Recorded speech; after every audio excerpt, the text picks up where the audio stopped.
What is very important to stress that we as a countries were putting all our efforts to manage that migrant crisis.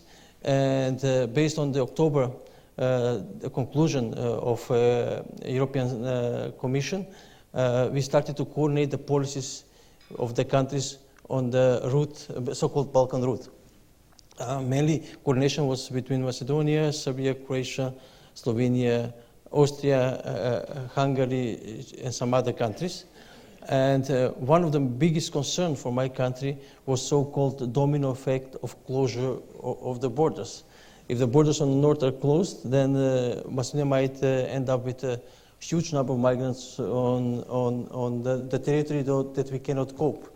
Macedonia is trying to get the most human treatment of the migrants. When the borders were opened, when we tried to create the best conditions for the migrants to move north to stay. They can use public transportation, mainly railways. We had 2 registration centers, one on the north border, the other one on the south border.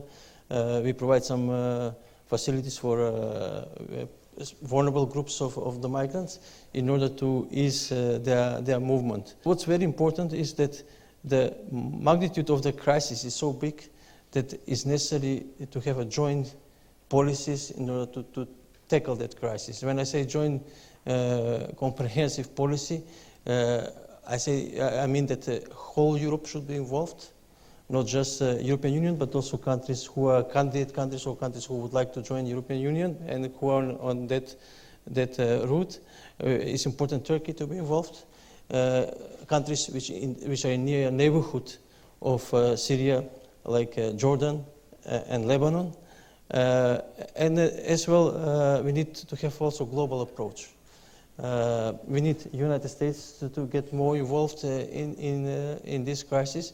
The thing that bothers me, though, and in listening to the minister, and I've said this many times, I think that the systems that we've had were not at all predictive enough in terms of the numbers, in terms of the difficulty of what is really going on in Syria itself. That speaks to this challenge that the European Union faces because it's playing catch-up with a problem that has gone a long way ahead of it.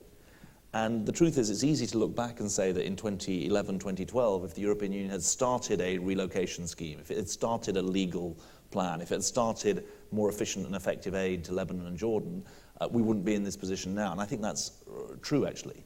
The difficulty is getting this going at a time of high tumult and high danger. And that seems to me to be the case for really trying to take some pretty bold steps in the next 6 months. Those besieged areas from which people, is that the push factor from inside Syria remains very, very strong indeed. I mean, if any of us were inside Syria, we'd be seeking to get out. I think in the neighboring states, the general squeeze on the international humanitarian system is taking its toll.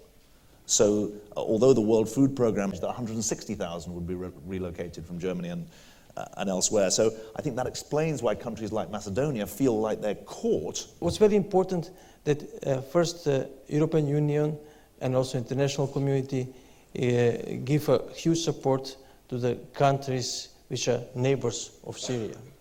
Why? The closer the migrants and refugees are to their homes, the bigger possibilities for them to go back after the solution, the peace is in the country. We have to have a couple of parallel programs. One of the programs is to help to create good conditions, better conditions for the migrants in their first country of asylum. The sequencing should be that refugees are treated properly in the countries to which they arrive. Safe and legal routes are established to go to third countries, including in Europe, but also elsewhere.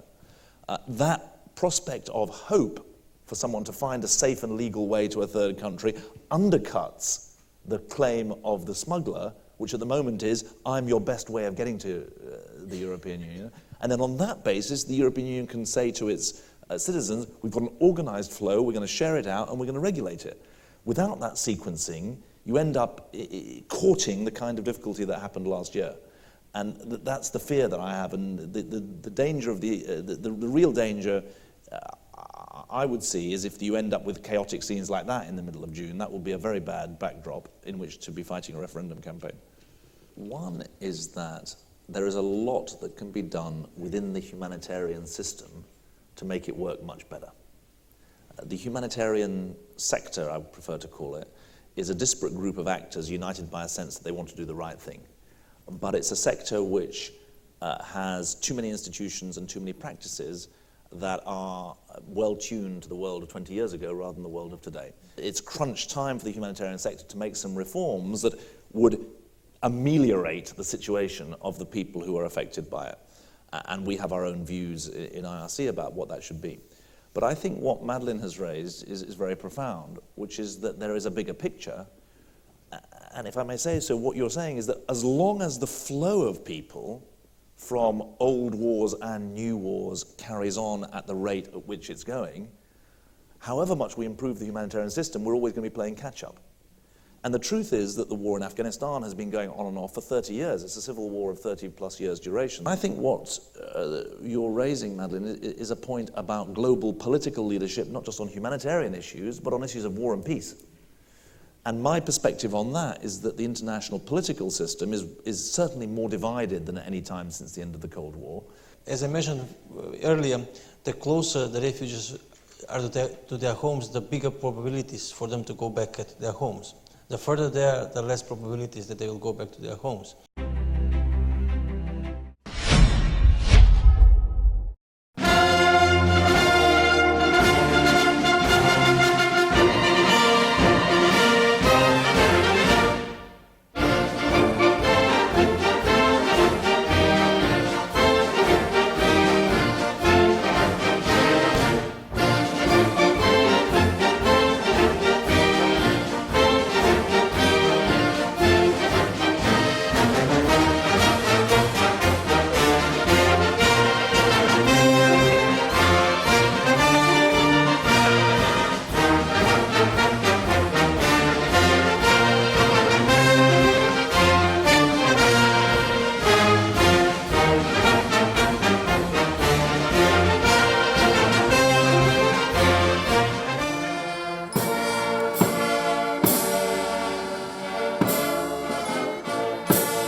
Воздухопловната бригада обезбедува воздушна поддршка и транспорт на единиците на Армијата на Република Македонија, наблюдување на воздушниот простор на Република Македонија и противвоздушна одбрана на елементите на борбениот распоред на единиците, позначени објекти на мали височини, да обезбеди целосен суверенитет на државниот воздушен простор, како и учество во операции за поддршка на мирот надвор од државата.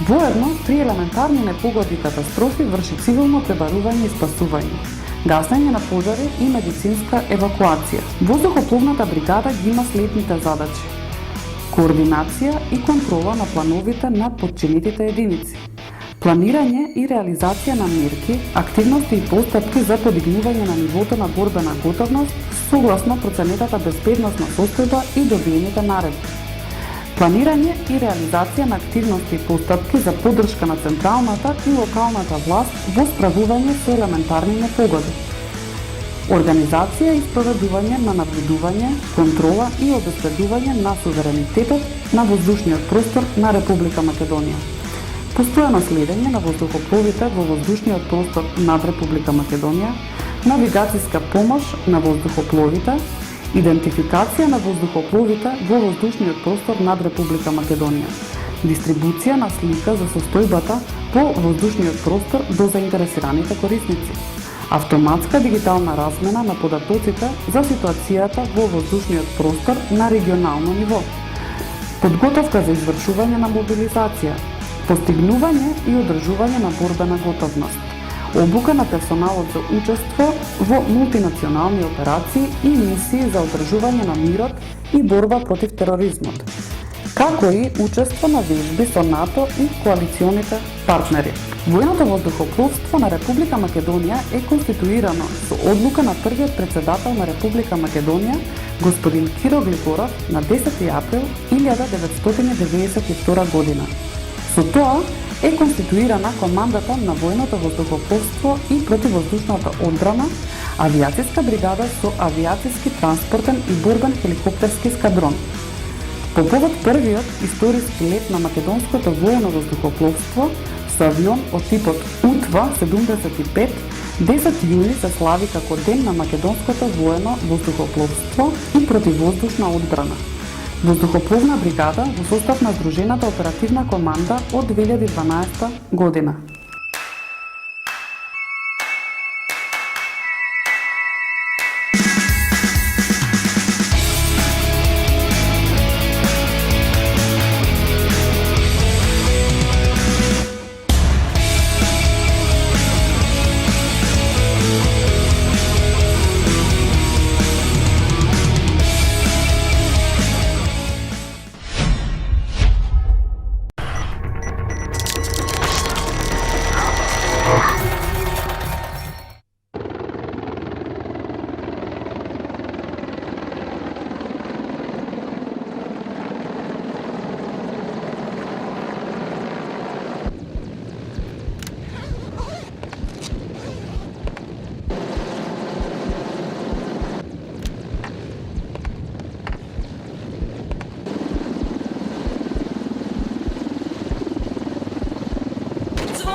Баталионот војна полиција, еден од столбовите на безбедносните сили, секогаш сигурен и одговорен во извршувањето на доверените задачи, растеше заедно со армијата на Република Македонија, за денес да биде нејзина репрезентативна единица. Единицата на војна полиција, како единствена војна полициска сила во армијата на Република Македонија, постои и функционира од самиот почеток на формирањето на армијата на Република Македонија, односно од април 1992 година.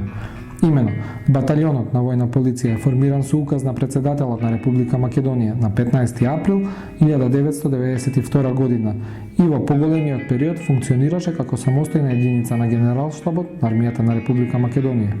Денес, баталионот се наоѓа во формацијскиот состав на Здружената оперативна команда на армијата на Република Македонија и е составен од професионални војници со целосна трансформирана структура.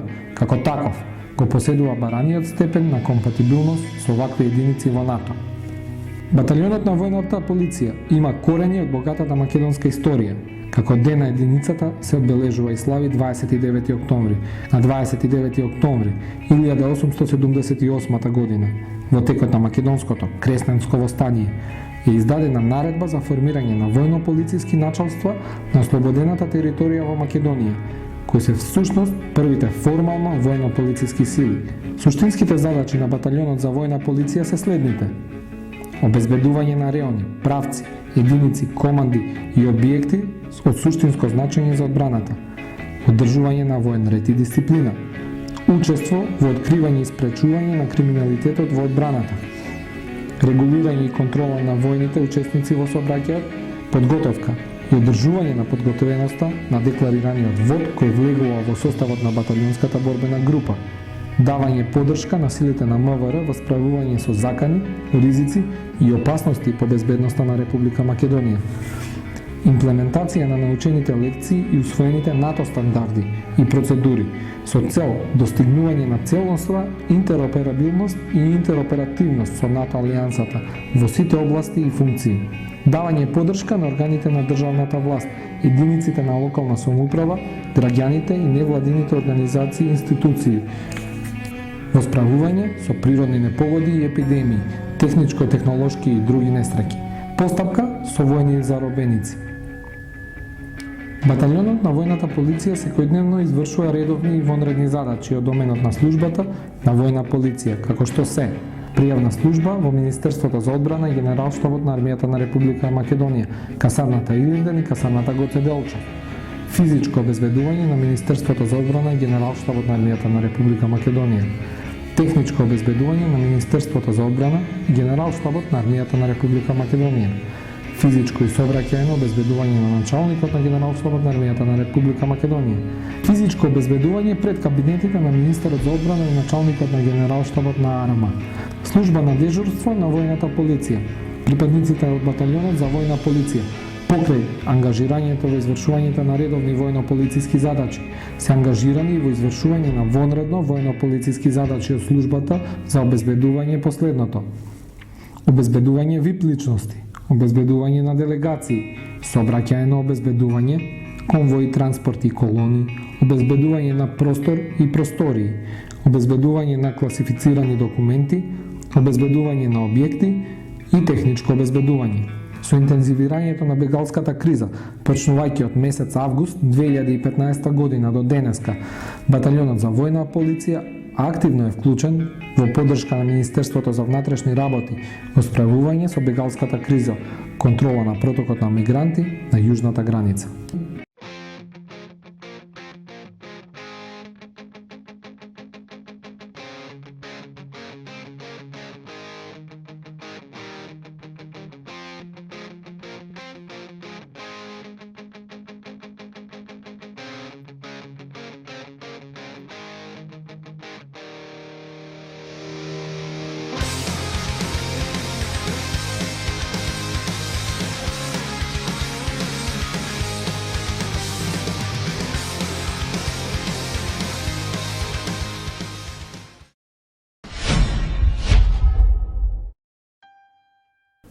светска војна од 1914 до 1918 година беше дотогаш невидена хуманитарна катастрофа за човештвото.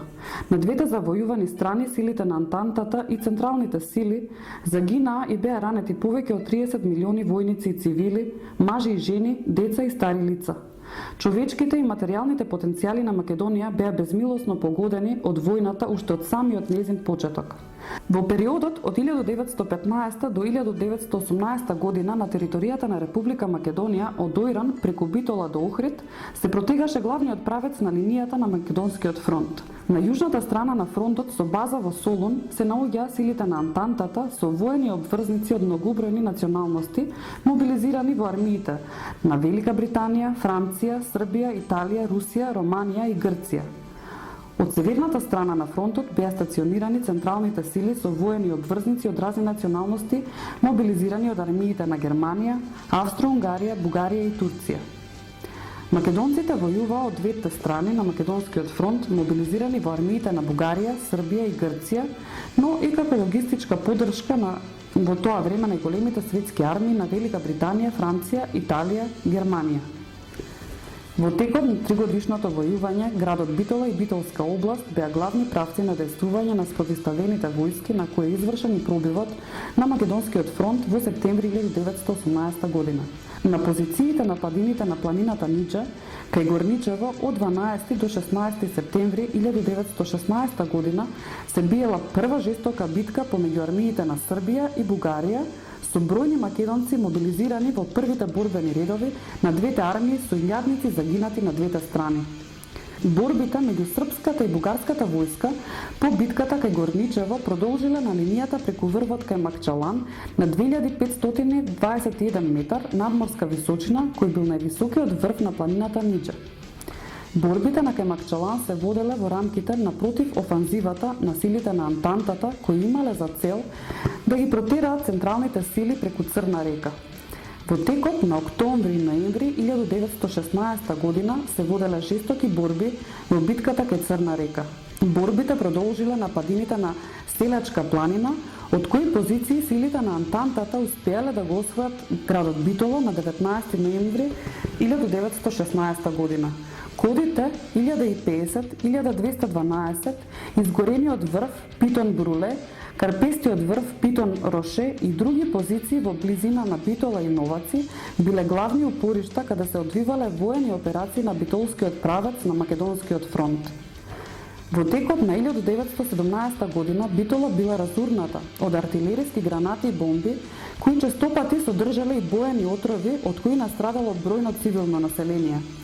Во 1923 година Битола е одликувана со воен крст со палми од Министерството за одбрана на Република Франција како град-херој во Првата светска војна. Воените објекти и материјалните остатоци, безпоштедноста на близу 100.000 загинати, ранети и исчезнати македонци во Првата светска војна, заедно со повеќе од 30.000 гробови на странски војници во Република Македонија, загинати во текот на Првата светска војна, представуваат вредно воено-историско културно наследство на Република Македонија и доказ за ужасите, страдањата и жртвите кои Македонија и македонците ги споделуваа со целиот свет за време на Првата светска војна како залог за посветла иднина.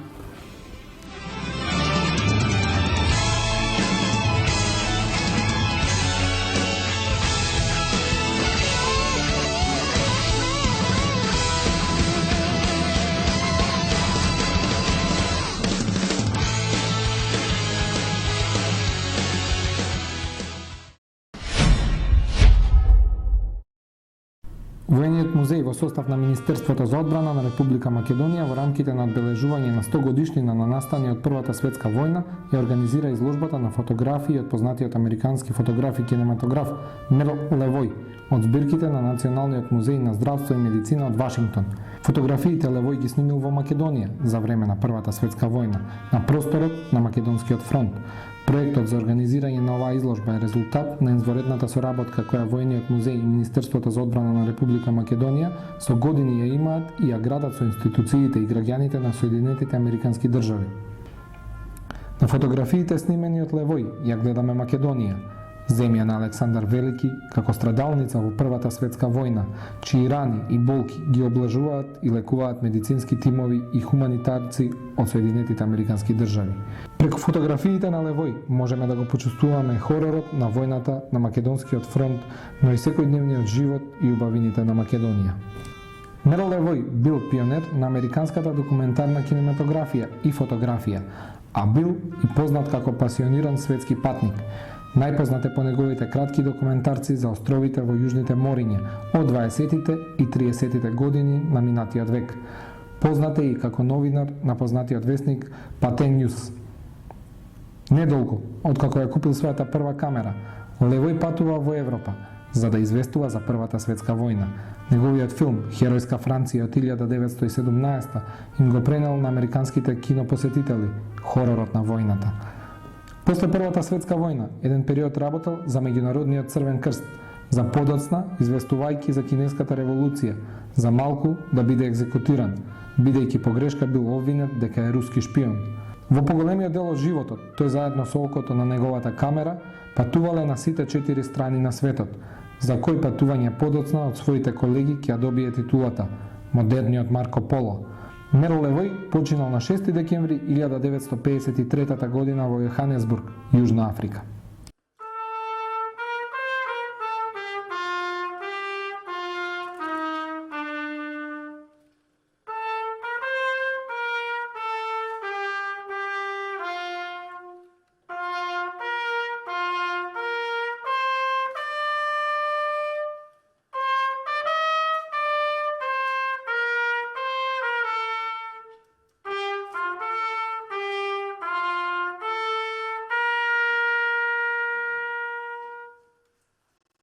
Колекцијата на фотографии од Мерл Левој содржи 188 фотографии снимени на територија на Македонија во период 1917-1918 година. На фотографиите ја гледаме Македонија, земјата на Александар Велики, како страдалница во Првата светска војна, чии рани и болки ги ублажуваат и лекуваат медицински тимови и хуманитарци од Соединетите Американски држави. Антрополошкиот и етнолошкиот пристап доминира на фотографиите на Левој и тој ни ги представува мажите и жените од Македонија, децата и постарите лица, улиците во македонските градови, пазарите, македонските планини и гори и навитум мирното секојдневие. Легендите и описите на фотографиите кои што се поставени во изложбата, не случајно го спомнав и Александар Велики, како што го и наведува основоположникот на американската фотографија, се дадени пред посетителите во изворна, односно во оригинална форма. Исто така, на фотографиите се гледаат и најразлични војски од целиот свет, стационирани во Македонија во Првата светска војна, заедно со разорнувачките артилериски орудија и сите тешкоти кои ги носи позиционното војување во рововите на Македонскиот фронт. Им се заблагодарувам особено на Националниот музеј на здравство и медицина од Вашингтон и на господјата Џудит Рейсон кои ги донесоа фотографиите и правото за нивно објавување, на поддршката од Црвениот крст на Република Македонија и вработените во амбасадата на Соединетите Американски држави во Македонија, а особено на колегите од Воениот музеј и од Министерството за одбрана и Генералштабот на армијата на Република Македонија.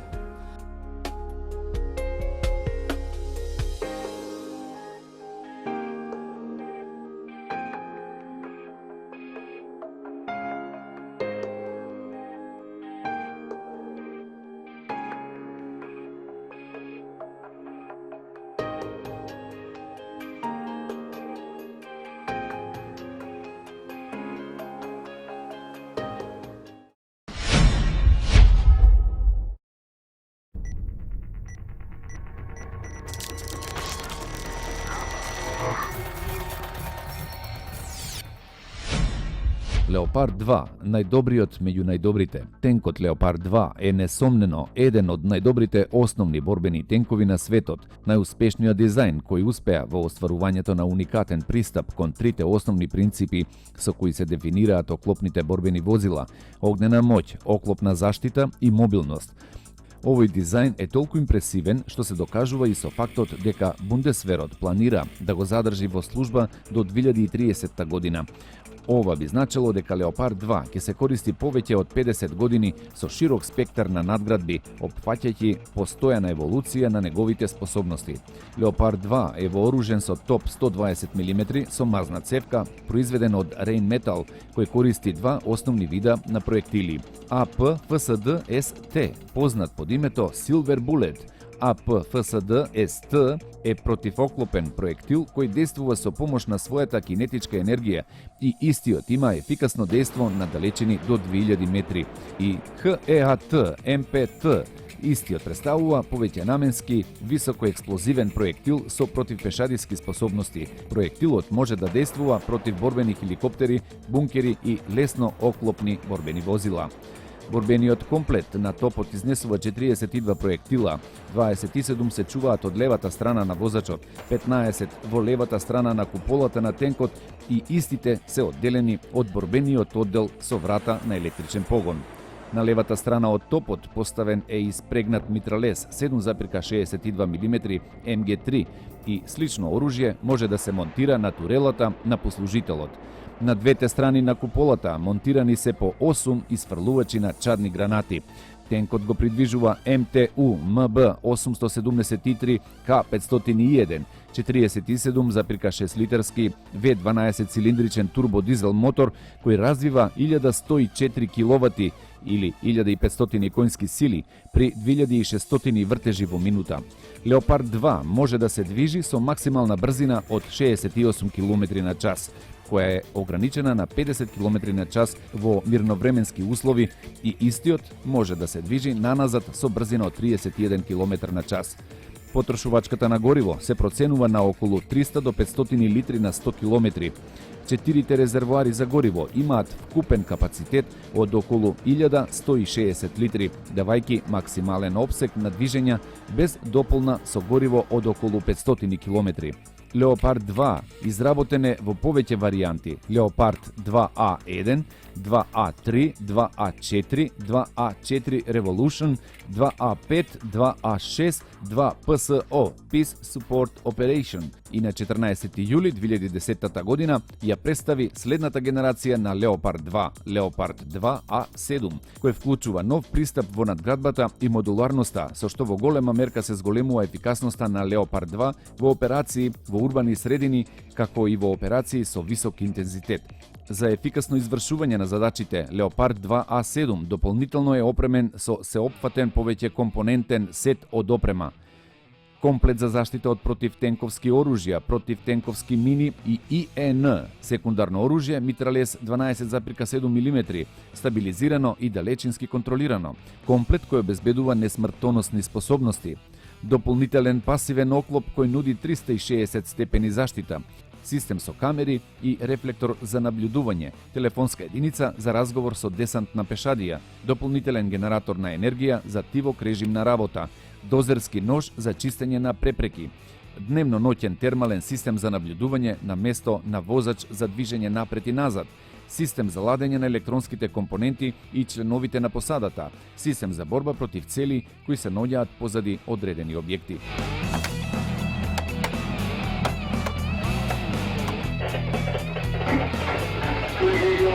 Leopard, Peter, 3.1 off.